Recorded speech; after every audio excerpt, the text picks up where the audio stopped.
الحمد لله وكفى وسلام على عباده الذين اصطفى أما بعد أعوذ بالله من الشيطان الرجيم بسم الله الرحمن الرحيم ونفس وما سواها فألهمها فجورها وتقواها قد أفلح من زكاها وقد خاب من دساها وقال رسول الله صلى الله عليه وآله وسلم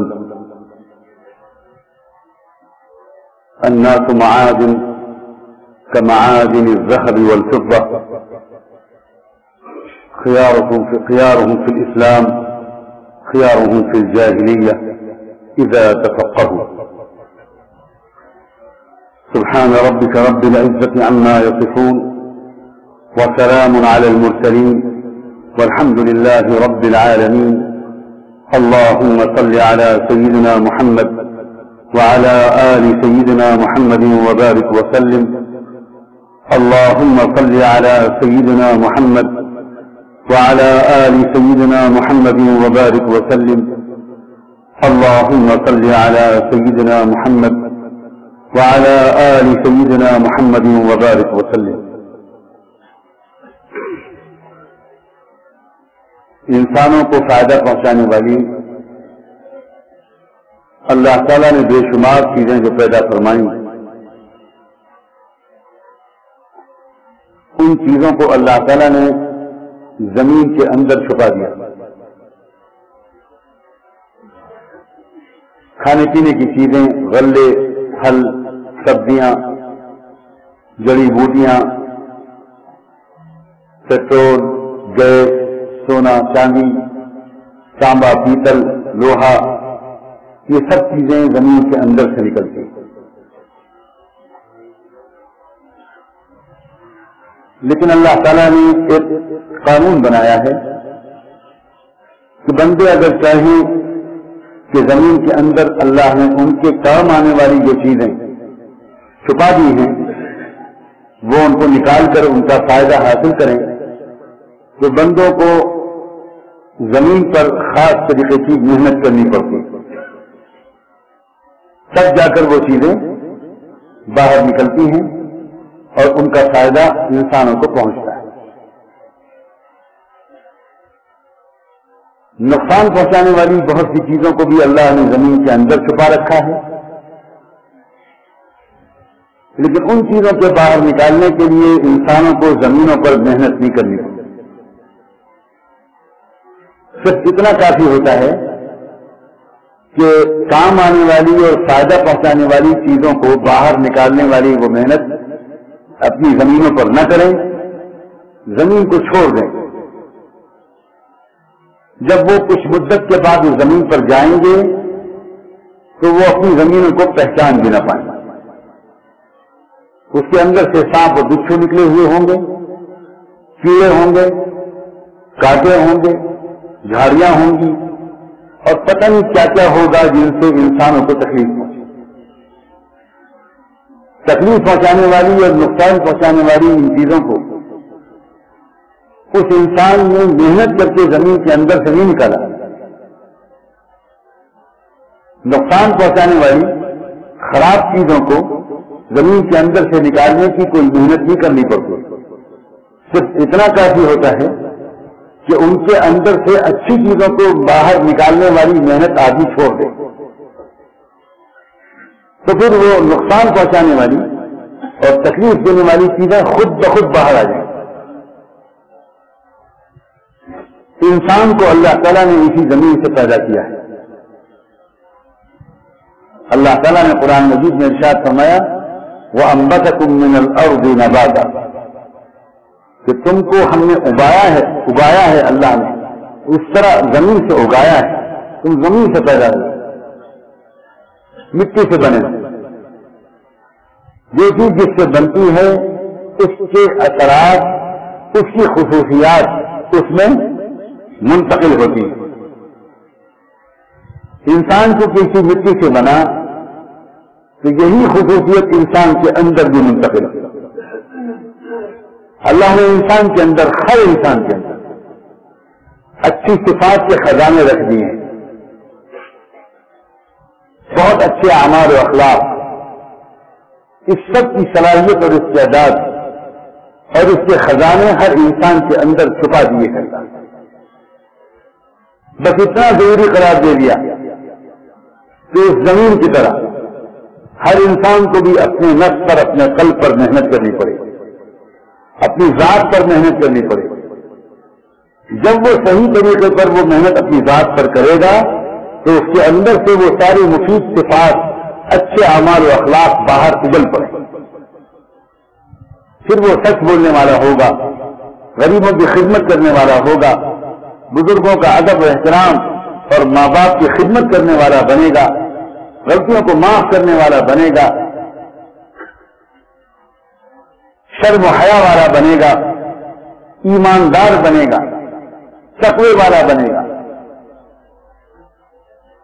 اس کے اندر سے اچھائیوں کے خزانے باہر آ جائیں۔ اور اگر اس نے اپنی ذات پر محنت نہ کی، کسی بھی انسان نے، چاہے وہ میں ہوں یا آپ، کوئی بھی انسان، اگر اس نے اپنی ذات پر نبیوں کی بتائی ہوئی، اللہ کی سکھائی ہوئی اگر وہ محنت نہ کی تو وہ انسان چاہے نبیوں کی اولاد ہو چاہے بزرگوں کی اولاد ہو، اس کے اندر سے اچھائیوں کے بجائے خرابیوں کے خزانے باہر آ جائیں، پھر وہ جھوٹ بولنے والا بنے گا، دل دکھانے والا بنے گا، گالی پکنے والا بنے گا، عزتیں لوٹنے والا بنے گا، امانت میں خیانت کرنے والا بنے گا، جھوٹے الزام لگائے گا، رشتوں کو توڑے گا، جان اور مال کا لالچی بن جائے گا، گھمنڈ ہوگا، غرور ہوگا، تکبر ہوگا، غفلت ہوگی، بہوؤں بیٹیوں کی عزتیں اس کے خطرے میں رہیں گی۔ جس محلے میں ایسا آدمی رہے گا محلے کے لوگ پریشان رہیں گے، اور جس دن اس کا جنازہ نکلے گا لوگ چین کی سانس لیں۔ یہ سب کیوں ہوا؟ پہلے انسان کے اندر سے اچھی صفات باہر آ گئیں اور دوسرے انسان کے اندر سے برائیاں باہر آ گئیں۔ اس لیے ہوا کہ پہلے انسان نے اپنی ذات پر اللہ کی بتائی ہوئی اور نبیوں کی سکھائی ہوئی محنت کی، اور دوسرے انسان کے اندر سے برائیاں اس لیے نکلی کہ اس نے اپنے اندر سے اچھائیوں کے خزانوں کو باہر نکالنے والی محنت نہیں، سستی کی، کاہلی کی، ٹالتا رہا، آج کروں گا، کل کروں گا، اگلے سال کروں گا، حج کرنے کے بعد کروں گا، عمرہ کرنے کے بعد کروں گا، شادی کرنے کے بعد کروں گا، بیٹی کی شادی کرنے کے بعد کروں گا، 7 سال کے بعد کروں گا۔ وہ ٹالتا رہا اور اس کے اندر سے خرابیاں باہر آتی چلی گئیں، یہاں تک کہ ایک وقت ایسا بھی آ سکتا ہے کہ وہ خرابیاں اتنی بن جائیں کہ دل کالا ہو جائے اور توبہ کا دروازہ ہمیشہ کے لیے بند ہو جائے۔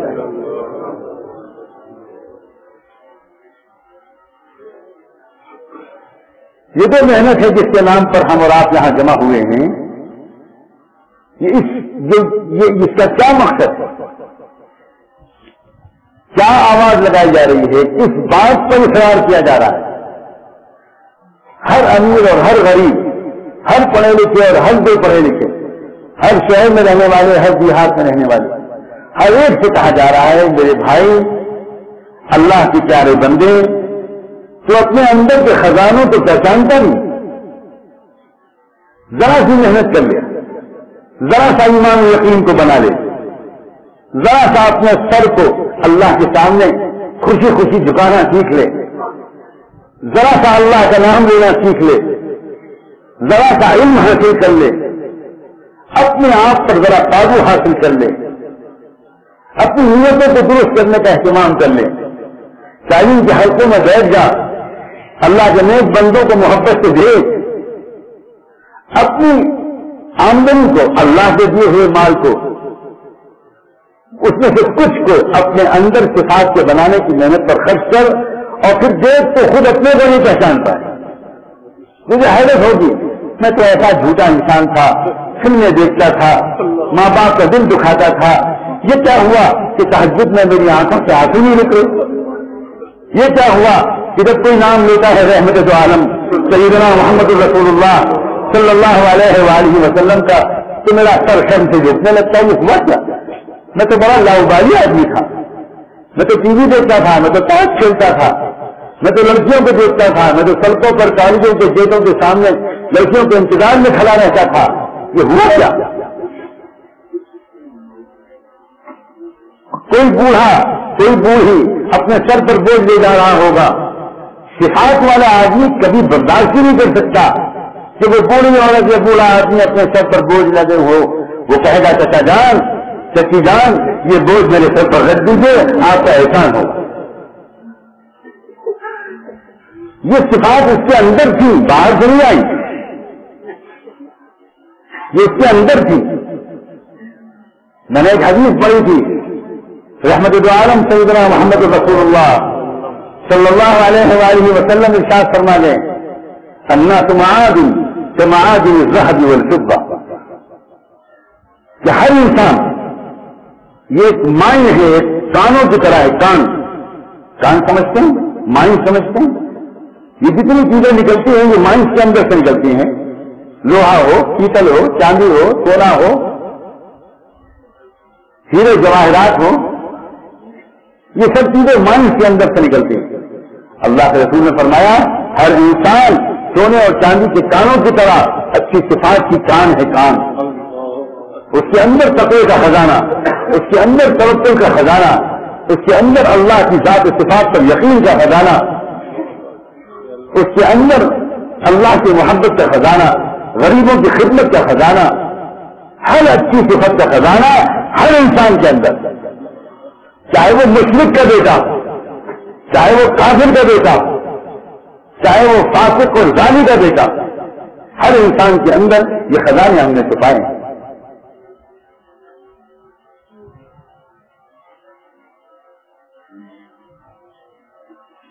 ایک ہی بات کی یہ پکار ہے, سیدھی سادی پکار, محبت بھری پکار, درد بھری پکار.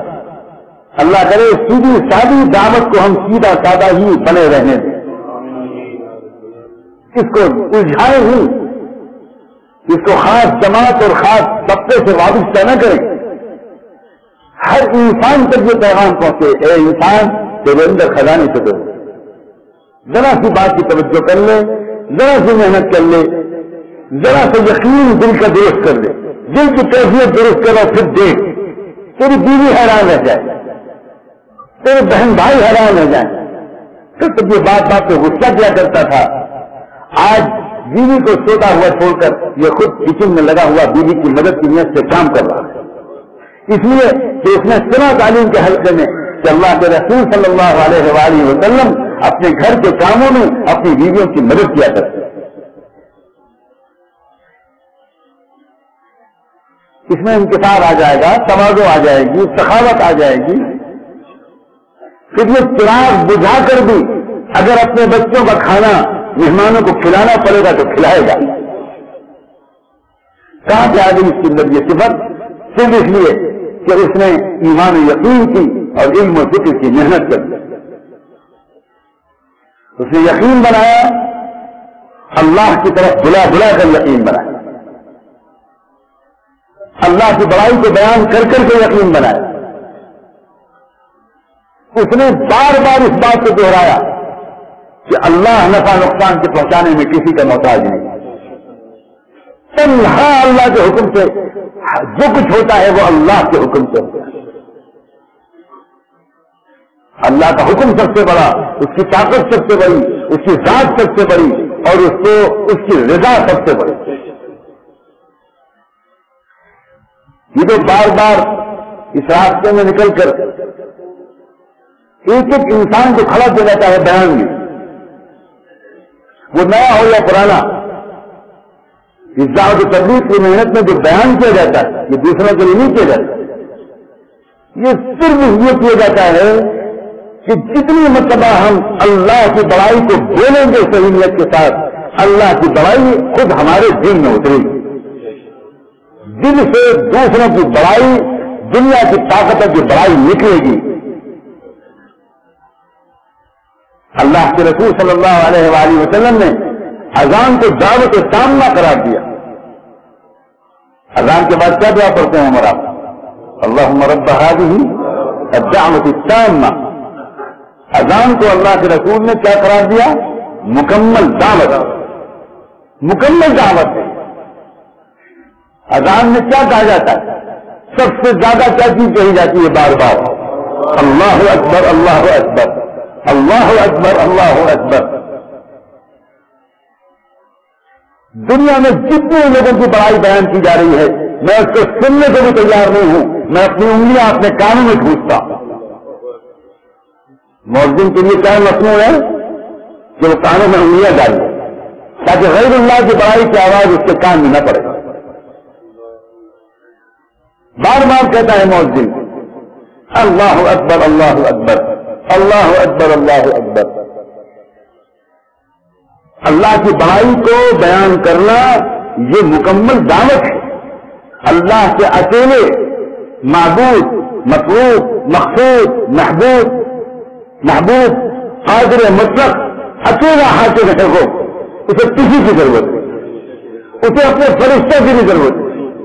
اسے ان سے جن میں سے کسی کی مدد کی ضرورت نہیں. اسے ملک و مال کی ضرورت نہیں. وہ عزت دینے پر آتا ہے تو ذلت کے نقشوں میں عزت دیتا ہے. یوسف علیہ السلام کو ذلت کے نقشوں میں ڈالا گیا, اندھے کنویں میں ڈالا گیا, جیل میں بند کیا گیا, گندے گناہوں کے جھوٹے الزامات لگائے گئے. یہ نقشے ذلت کے تھے کہ عزت کے؟ اللہ نے ذلت کے نقشوں میں سے یوسف علیہ السلام کو عزت دے کر مصر کا بادشاہ بنا کر دیا. عزت دینے والا کون؟ اللہ.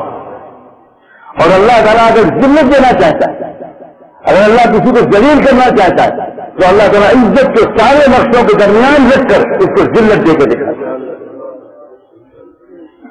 عزت اور ذلت اللہ کے ہاتھ میں, نفع نقصان اللہ کے ہاتھ میں, زندگی موت اللہ کے ہاتھ میں, روزی کی تنگی اور کشادگی اللہ کے ہاتھ میں, سب کچھ اللہ کے ہاتھ میں.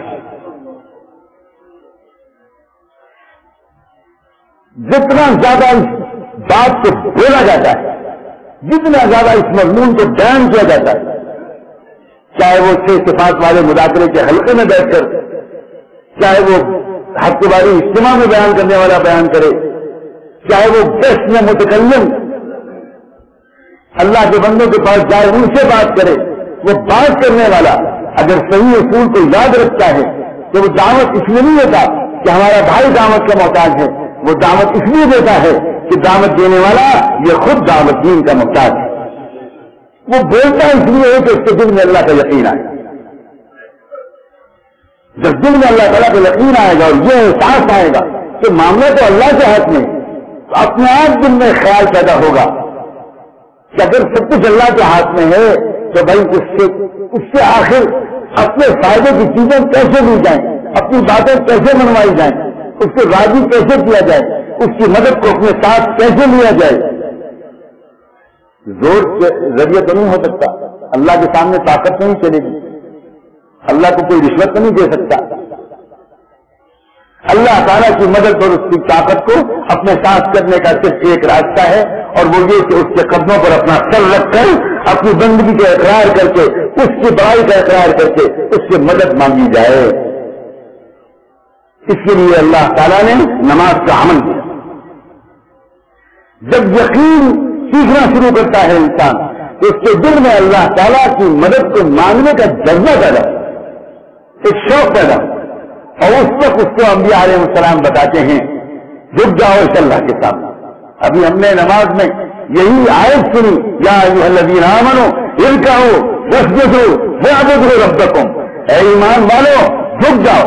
رکوع کہتے ہیں آدھے بدن کو جھکانے کو, اور اے ایمان والو آدھے بدن کے جھکانے سے بھی پورا کام نہیں چلے گا, پورے بدن کو اللہ کے قدموں پر ڈال دو, اسے کہتے ہیں سجدہ. ارکعوا واسجدوا واعبدوا ربکم, اور خالی رکوع سجدے سے بھی کام نہیں چلے گا, بلکہ اپنے آپ کو اپنی مرضی کو اپنے مالک کی مرضی کے سامنے فنا کر دو. یہ ہے عبادت کی حقیقت. وہ سڑک جو بہت چکنی ہو, بہت ہموار ہو, جس پر کسی گاڑی کی سواری کو کوئی جھٹکا نہ لگے, اسموتھلی ہر گاڑی چلی جائے, بہترین پکی سڑک، شاندار سڑک، اس سڑک کو عربی میں کہتے ہیں طریق المحبت۔ اللہ نے فرمایا کہ اے ایمان والو، اے یقین کی محنت میں کرنے والے لوگ، یا الذین آمنو، اے یقین والے لوگوں، اب تم کیا کرو؟ یقین کی محنت کے ساتھ ساتھ تم نماز کی محنت کرو، اور نماز کی محنت کے بعد آگے بڑھ کے کیا کرو؟ اپنے آپ کو پوری طرح اللہ تعالیٰ کے سامنے اس طرح بچھا دو جیسے چکنی سڑک تمہارے قدموں کے نیچے اپنے کو بچھا دو۔ جس طرح سڑک پر چلتے ہوئے گاڑی کو جھٹکا نہیں لگتا، اسی طرح تمہارا نفس اللہ کے کسی حکم کو مشکل نہ سمجھے، ہر چیز پر آسانی اور شوق کے ساتھ عمل کرتے جاؤ۔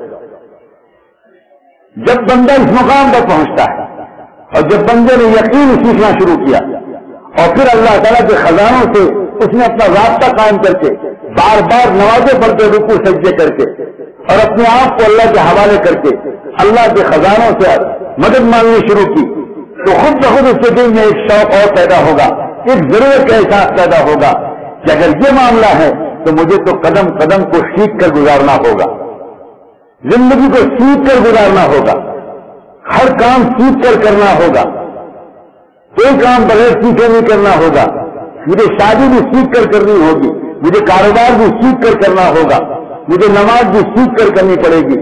یعنی اس کا مطلب یہ ہوا کہ ضروری علم مجھ کو حاصل کرنا ہوگا، اور خالی معلومات سے کام نہیں چلے گا۔ کتنے لوگوں کو معلوم ہے کہ شراب نقصان دہ ہے مگر شراب نہیں چھوٹتی، کتنے لوگوں کو معلوم ہے سگریٹ میں نقصان ہے مگر نہیں سگریٹ چھوٹتی، معلوم تو سب کو ہے کہ جھوٹ بولنا نقصان دہ ہے مگر اکثر لوگ جھوٹ بولتے ہیں۔ خالی معلوم ہونے سے کام نہیں چلے گا، دل میں اللہ تعالیٰ کی یاد کا پیدا ہونا ضروری، اللہ کی محبت کا نور دل میں پیدا ہونا ضروری۔ اس لیے اس راستے میں علم و ذکر کو ایک نمبر بتایا، الگ الگ نمبر بھی کرا دیجیے۔ اللہ تعالیٰ درجہ بلند کرے حضرت یاس رحمۃ اللہ علیہ کے، اور وہ دین کی سمجھ جو اللہ نے ان کو عطا کی تھی اسے کوئی ذرہ اللہ ہم کو عطا فرمائے۔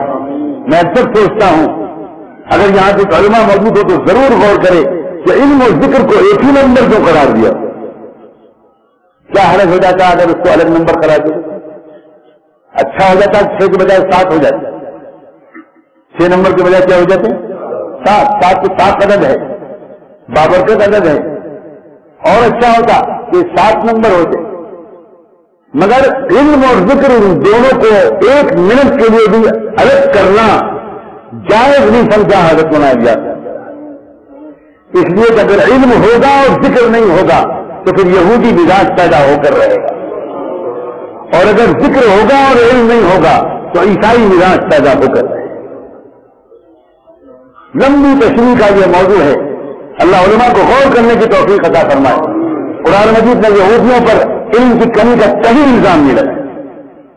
یہودی بہت پڑھے لکھے لوگ تھے، ان کے مدرسے قائم تھے، وہ کتابوں کو تلاوت کرتے تھے، اتأمرون الناس بالبر وتنسون انفسکم وانتم تتلون الکتاب، تم لوگوں کو نیکی کی نصیحت کرتے ہو اور اپنے آپ کو بھول جاتے ہو حالانکہ تم خود کتاب کی تلاوت کرتے ہو۔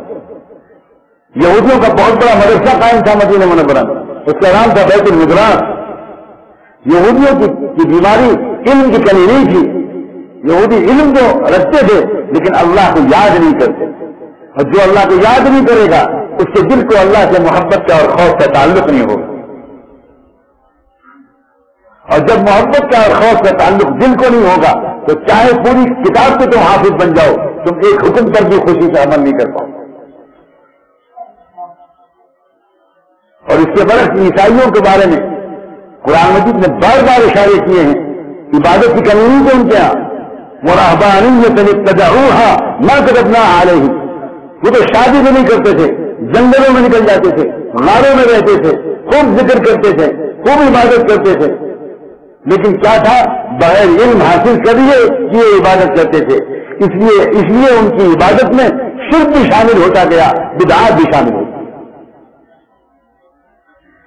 اسی لیے اللہ تعالیٰ نے اپنے اس داعی بندے کے دل پر کھولا کہ اس دور میں امت میں نئے سرے سے ایمان کی محنت کو جب شروع کیا جائے اور بے طلبوں میں بے غرض بن کر جا کر ان کے اندر دین کی طرف پیدا کرنے کی کوشش کی جائے، اور اس کے لیے انہوں نے اللہ تعالیٰ کی رہنمائی میں چند صفات پر محنت کرنے کا راستہ سکھایا. اس لیے نہیں کہ یہ ساری صفات پورا دین ہے، اس لیے نہیں، بلکہ اس لیے کہ جس کے اندر یہ صفات آ جائیں گی وہ پورے دین کو سیکھے بغیر جی ہی نہیں پائے. اس میں شوق آئے گا، اس میں پیاس آ جائے گی، اس میں بھوک لگ جائے گی اس کو. پھر کیا حال ہوگا؟ وہ حال ہوگا جو ایک صحابی عورت کا تھا کہ صحابے ان کے شوہر صحابی نے دین میں تعلیم کے حلقوں میں مسجد نبی میں بیٹھ کر اللہ کے رسول سے دین سیکھا، ذکر کے حلقوں میں بیٹھ کر ذکر سیکھا، اپنے دل اور دماغ کو روشن کیا. شام کو گھر واپس آئے، بھوک تس سے لگی ہوئی تھی، بیوی نے کھانا بھی پکا رکھا تھا. شوہر نے آتے ہی کہا سلام کے بعد کہ بھائی جلدی سے کھانا نکالو، بہت بھوک لگی ہے. بیوی نے کہا میرے سرکار کوئی حکم آپ کا ٹالنا میرے لیے کبھی جائز نہیں ہوا. میں دن بھر انتظار کرتی رہی، آپ جو علم سیکھ کر آئے ہیں پہلے وہ مجھے علم سکھا دیجیے پھر کھانا دو. میں تو انتظار کر رہی ہوں کہ وہ علم آپ اکیلے سیکھ کر آئے ہیں، میں آپ کی خدمت کے لیے گھر میں رہی، وہ علم مجھے سکھائیے. عورتوں کے اندر علم کے سیکھنے کا شوق تھا، بچوں کے اندر علم کے سیکھنے کا شوق تھا. مرد اور عورتیں دونوں، ماں اور باپ دونوں، شوہر اور بیوی دونوں، وہ راتوں کی تنہائیوں میں اللہ کو یاد کر کے روتے تھے. اور جب چھوٹے سے بچے کی آنکھ کھلتی تھی اپنی ماں کی سسکیوں کی وجہ سے یا اپنے باپ کی ہچکیوں کی وجہ سے، تو بچہ معصوم تھا، اچانک اٹھتا تھا، چراغ بجھا ہوا ہے، اندھیرے میں نظر نہیں آ رہا. امی تو پیروں سے لپٹ کے پوچھتا اماں آپ کیوں رو رہی ہیں، امی آپ رو کیوں رہی، کیا پیٹ میں درد ہو رہا ہے، کیا بات کیا ہے؟ ماں کہتی بیٹے تم بہت چھوٹے، سو جاؤ سو جاؤ سو جاؤ سو جاؤ. بیٹا کیسے سو جائے گا ماں رو رہی ہے تو؟ بیٹا کہتا ہے امی میں نہیں سو سکتا. آپ بتائیے کیا بات ہے؟ مجبور ہو کر ماں کہتی ہے بیٹے مجھے اپنی آخرت یاد آ رہی ہے اس لیے رونا آ رہا ہے، تو سو جا میرے بیٹے سو جا. جس گھر میں ایسے بچے، جب بچے ایسے گھروں میں پلیں گے، آپ بتاؤ بچے تقوی والے بنیں گے کہ نہیں بنیں گے؟ بچے صفات والے بنیں گے کہ نہیں بنیں گے؟ گھر میں علم کا ماحول، گھر میں ذکر کا ماحول، گھر میں اکرام کا ماحول، استقبال کا ماحول، ہر ایک کی عزت کی جا رہی ہے. گھر میں کھانے کو نہیں ہے، تھوڑا سا کھانا پکائے کل وہی ہے، خود کھائیں بچوں کو کھلائیں. اچانک اللہ کے رسول کے بھیجے ہوئے مہمان آ گئے تو کیا کیا؟ میاں بیوی نے آپس میں طے کیا کہ دیکھو یہ ظاہر نہیں ہونے پائے کہ کھانا کم ہے اور میں بیٹھ جاؤں گا دسترخوان پر، کھانا کھاتا رہوں گا ان کے ساتھ، لیکن کھانا تو اتنا ہی ہے کہ یا مہمان کھا لے یا میں کھا لوں. تم چراغ کو درست کرنے کی کوشش میں بہانے سے چراغ کو بجھا دینا تاکہ اندھیرے میں مہمان دیکھ نہ پائے اور پورا کھانا مہمان کھا لے اور میری اللہ مغفرت کرے. شوہر اللہ کے راستے سے گھر واپس آتا ہے، کئی مہینے کے سفر کے بعد واپس آتا ہے، مشتاق ہے، شوق ہے اس کو اپنی بیوی سے ملنے کا. سنت کے مطابق وہ پہلے اطلاع بھی کراتا ہے، بیوی انتظار بھی کرتی ہے، اچھی خوشیوں بھری محبتوں بھری رات گزرتی ہے. شوہر پوچھتا ہے بیوی سے بیٹا کہاں ہے؟ میں بیٹے کو چھوڑ کر گیا تھا، بیٹا کیا کہاں بیٹا؟ بیوی کہتی ہے آپ مطمئن رہیں، بڑے سکون سے بیٹا آپ کا بہت آرام ہے. صبح جب ہو جاتی ہے، خوشیوں بھری رات گزر جاتی ہے، فجر کی نماز کے لیے یہ صحابی مسجد نبوی جانے کی تیاری کرتے ہیں، غسل کرتے ہیں، تو بیوی شوہر سے کہتی ہے ایک بات بتاتے جائیے، اگر کوئی آپ کے پاس امانت رکھوائے اور بعد میں وہ امانت واپس لینا چاہے تو بتائیے امانت واپس کرنی چاہیے یا کوئی اعتراض کرنا چاہیے؟ شوہر کہتا ہے کیا پوچھ رہی ہو؟ امانت تو واپس دینے کے لیے ہوتی ہے، امانت والا جب واپس کرے گا واپس مانگے گا واپس کرنا ہی پڑے گا، اس میں کیا پریشانی کی بات ہے؟ بیوی کہتی ہے میں نے آپ کو رات میں نہیں بتایا آپ کی خوشیوں میں کوئی فرق نہ پڑ جائے. جو بیٹا آپ چھوڑ کر گئے تھے، آپ اللہ کے راستے میں نکلے ہوئے تھے، بیٹا بیمار ہوا، علاج کرانے کی جو کچھ بھی کوشش کر سکتی تھی میں نے کی، مگر بیٹے کا انتقال ہو گیا، یعنی اللہ نے اپنی امانت واپس لے لی. آپ ناراض تو نہیں ہوئے؟ شوہر کے آنکھوں سے آنسو نکلتے ہیں اور وہ کہتا ہے انا للہ و انا الیہ راجعون. اب مسجد نبوی جاتا ہے، نماز پڑھتا ہے اور نماز کے بعد اللہ کے رسول کی دربار میں حاضر ہو کر بتاتا ہے کہ آج عجیب واقعہ پیش آیا. میں شام پہنچا، رات گزری، بیوی نے مجھے دھمک نہیں لگنے دی، خبر نہیں ہونے دی، خوشیوں بڑی رات گزروائی. صبح جب میں آپ کے پاس حاضری کے لیے چلا تب پتہ چلا کہ بیٹے کا تو انتقال ہو چکا. اللہ کے رسول نے کہا جبریل امین مجھے اس کی اطلاع تمہارے آنے سے پہلے دے چکے، اور اللہ نے آسمانوں پر تمہاری اس بیوی کے اس عمل کو دیکھ کر اللہ خوش ہوا ہے، اور اللہ نے فیصلہ کیا ہے کہ تمہاری نسلوں میں علماء حدیث پیدا۔ جب صفات کی محنت ہوتی ہے تو صبر کی محنت اندر سے نکلتی ہے۔ عورتوں کو لوگ کہتے ہیں بڑی بے صبری، رونے پیٹنے والی، چلانے والی، شکوے شکایت کرنے والی، لیکن یہ وہ عورت ہو سکتی ہے جس نے اپنی ذات پر محنت نہ کی ہو، لیکن کوئی صحابیہ ایسی نہیں تھی جس نے اپنی ذات پر محنت نہ کی ہو، کوئی صحابی ایسا نہیں تھے جنہوں نے اپنی ذات پر محنت نہیں کی ہو، اور جب محنت اپنی ذات پر کی تو اندر سے خزانے پھوٹ اٹھے۔ صفات ہی صفات، صبر بھی ہے، شکر بھی ہے، ذکر بھی ہے، دعا بھی ہے، مناجات بھی ہے، توکل بھی ہے، اللہ کی دوستی بھی ہے، اللہ سے محبت بھی ہے، اللہ کا خوف بھی ہے، گناہوں سے بچنے کی فکر بھی ہے، بار بار اپنے گناہوں کو یاد کر کے معافی مانگنے کی عادت بھی ہے۔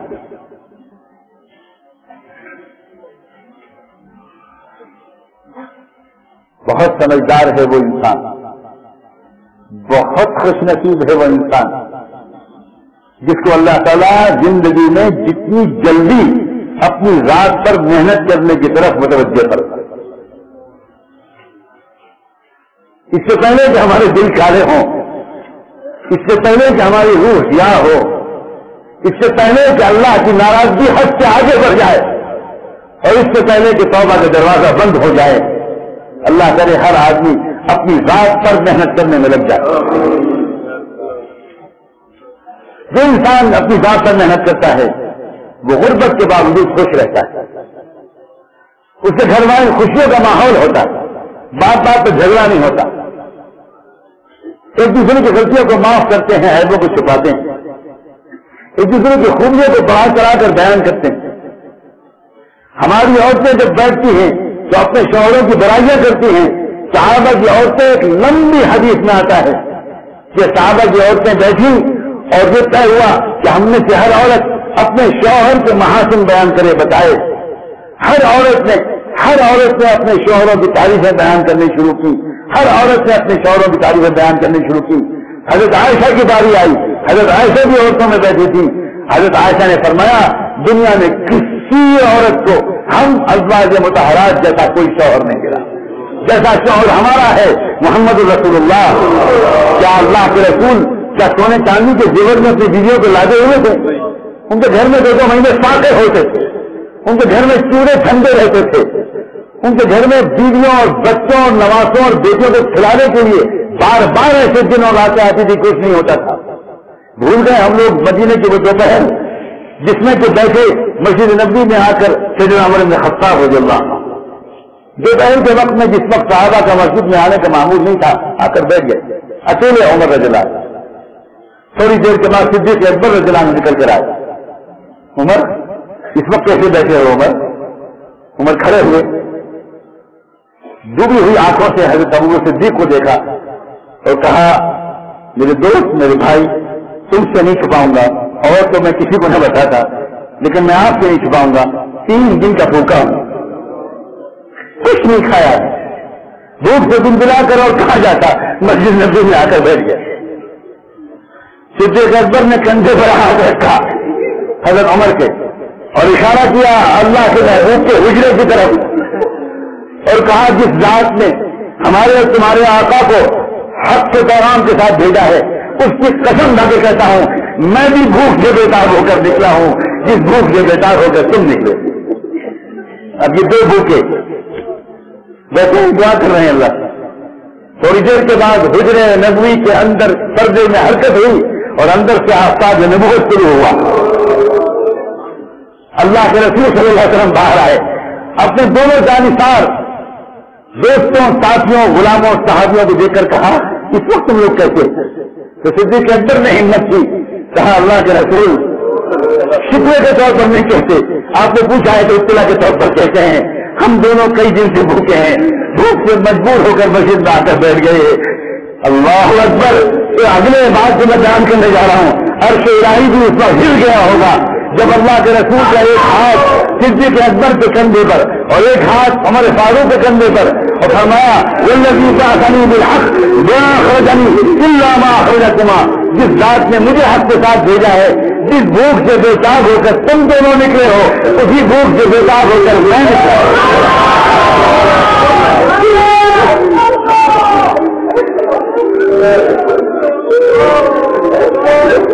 اللہ کے محبوب اپنی بھوک برداشت کر سکتے تھے، لیکن اپنے جانثاروں کی بھوک برداشت نہیں کر سکتے۔ فوراً دونوں کو لے کر نکلے اپنے پرانے میزبان ننیالی رشتے دار ابو ایوب انصاری کے پاس، ان کے گھر گئے، گھر جا کے ان کو آواز دی، گھر سے وہ نہیں تھے، ان کی بیوی پہچان گئی، اچھل گئی، استقبال کیا، مرحبا برسول اللہ، آپ بیٹھیے، ابو ایوب اس کام سے گئے ہیں، تشریف رکھیے اللہ کے رسول، میں بلا کے لاتی ہوں، دوڑتی ہوئی گئی، اپنے شوہر کو بلا کے لائی، ارے ابو ایوب کیا کر رہے ہو، دیکھو تمہارے گھر میں کونین کے سردار آئے، آؤ جلدی سے آؤ۔ دوڑتے ہوئے ابو ایوب انصاری آئے، سمجھ گئے دوپہر کے وقت میں آنے کا مطلب کیا ہے، بتانے کی ضرورت نہیں پڑی، جلدی سے کھجوروں کے پیڑوں پہ سے کھجوروں کے تازہ خوشے توڑے اور حضور کے سامنے لا کر رکھا، پانی رکھا، اور جلدی سے بکری کو لے کر چلے ذبح کریں تاکہ حضور کو کھانا کھلائیں۔ اس وقت بھی رحمت عالم نے فرمایا ایاک وذات الدر، دیکھو دودھ دینے والی کوئی بکری مت ذبح کر دینا، اس کے بچوں کا دودھ چھن جائے گا۔ بکری ذبح کی گئی، جلدی جلدی میاں نے آٹا گوندا، بیوی نے گوشت بھونا، روٹی پکائی، گوشت تیار کیا، اور گوشت روٹی کا لے کر جب حضور کی خدمت میں حضرت ابو ایوب انصاری حاضر ہوئے تو آپ نے ایک ٹکڑا روٹی کا توڑا، کچھ ٹکڑے گوشت کے رکھے، حضرت عمر کو دیا، کہا ذرا جا کر میری بیٹی فاطمہ کو دے آؤ، فإنها لم تذق منذ ثلاث، 3 دن سے فاطمہ کے پیٹ سے کچھ گیا نہیں۔ میرے بھائیوں، جس دین کو آج ہم صوفوں پر بیٹھ کر توڑ رہے ہیں، ٹی وی دیکھ رہے ہیں، تماشے کر رہے ہیں، جس دین کو ہم مذاق اڑوا رہے ہیں، اس دین کو اتنی قربانیوں سے اللہ کے محبوب نے ہم تک پہنچایا ہے۔ کل قیامت کے میدان میں ہم منہ دکھا پائیں گے؟ اگر آپ نے گریبان پکڑ لیا اللہ کے رسول نے ہمارا، اگر حضور کے نواسوں نے ہمیں حضور کے سامنے لا کے کھڑا کر دیا، لانا جان ہم تو بھوکے رہے تھے مگر یہ تو بہت خاص، کیا کریں گے ہم، کیا منہ دکھائیں گے؟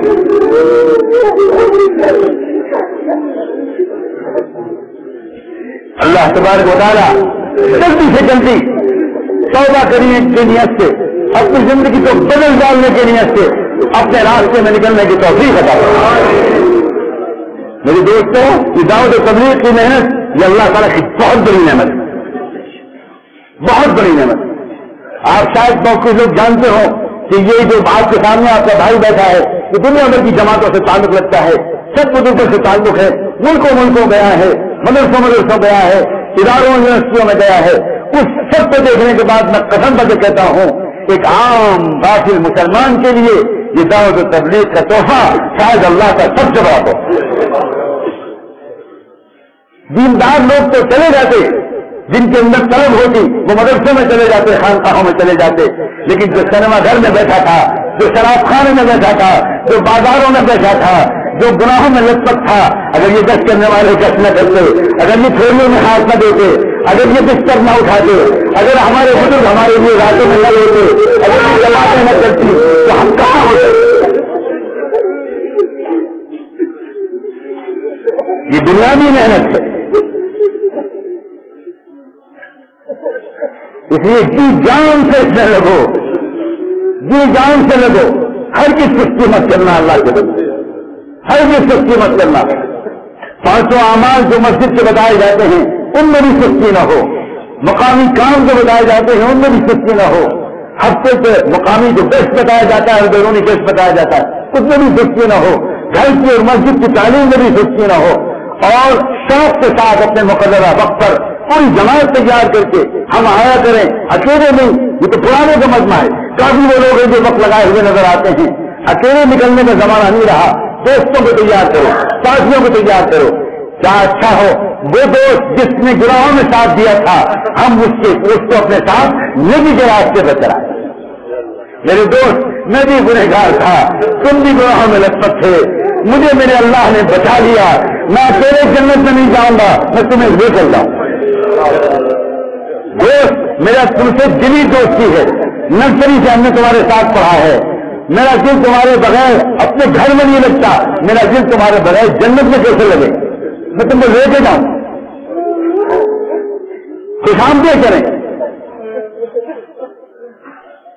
نکلیں اور نکالیں، لے کے جائیں اللہ کے بندوں کو، خوشامد کریں، لوگ برا بلا کہیں کہا کریں، وہ کچھ جان بوجھ کے برا بلا نہیں کہتے، کوئی دشمن نہیں ہے ہمارا، کوئی مخالف نہیں ہے ہمارا، انہیں پتہ نہیں ہے اصل میں، انہیں صحیح بات معلوم نہیں ہے کہ یہ اللہ کے بندے کچھ نہیں چاہتے، نہ نوٹ چاہتے ہیں نہ ووٹ چاہتے ہیں، یہ اللہ کے بندے اپنی اور پوری امت کی نجات چاہتے ہیں، کچھ نہیں چاہتے اس کے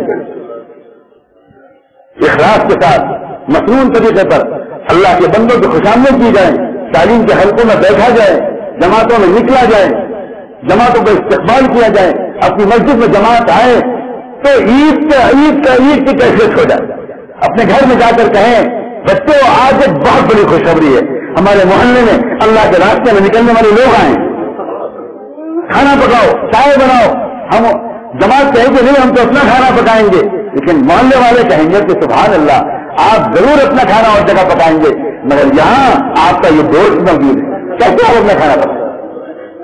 میری بیوی کہہ رہی ہے نہیں میں پکاؤں گی، میری بچیاں خوش ہو گئی، میری بہو خوش ہو گئی، میرے گھر میں عید آ گئی اس لیے کہ میرے محلے میں جماعت آ گئی۔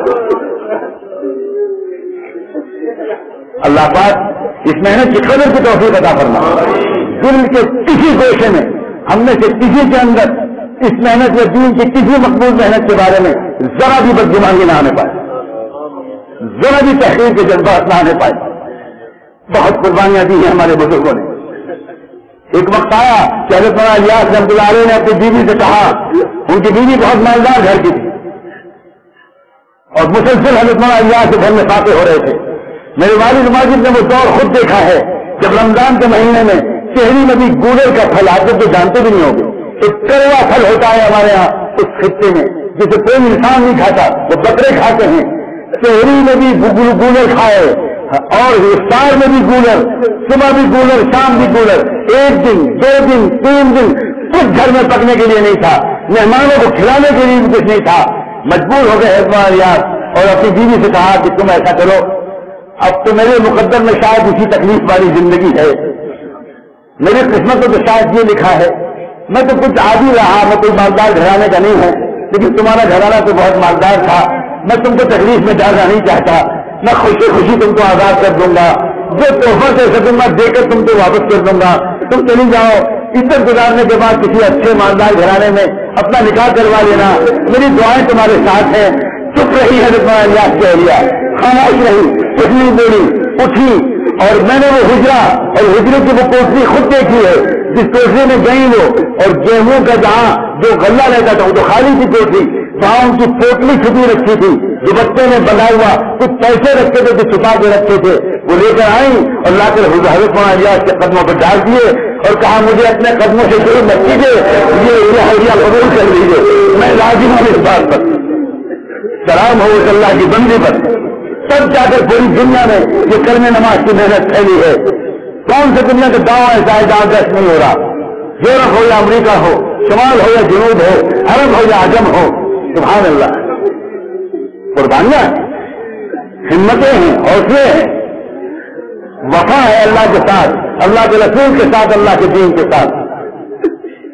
آج یہ پورا مجمع توبہ کی نیت سے نئے سرے سے اپنا نام لکھوائے، نئے سرے سے ارادہ کرے کہ ہم نکلیں گے اور توبہ کی نیت سے نکلیں گے، اللہ کے دین کو، صفات کو اپنے اندر سے اپنے اندر لانے کی نیت سے نکلیں گے۔ ہم میں بڑی کمیاں ہیں، ہم نے اب تک ناقدری کی، ہم نے اب تک کوتاہی کی، ہم نہیں سمجھے کہ یہ اتنا قیمتی ہیرا ہے، ہم نہیں سمجھے کہ یہ دنیا میں تمام باطل سازشوں کو ناکام کرنے کے لیے اللہ تعالیٰ نے ایک عجیب پیغمبروں کے انداز سے محنت دے دی۔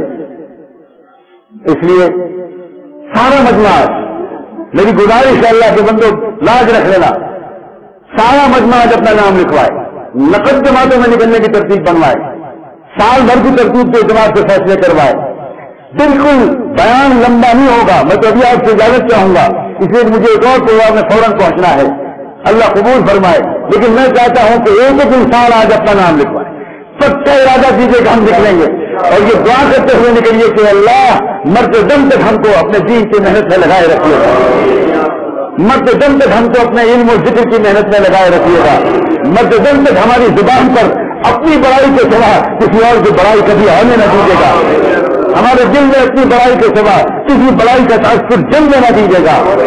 بڑی سے بڑی حکومت، بڑی سے بڑی طاقت اللہ کی طاقت کے سامنے مکڑی کے جالے کے برابر ملی، کوئی حیثیت نہیں.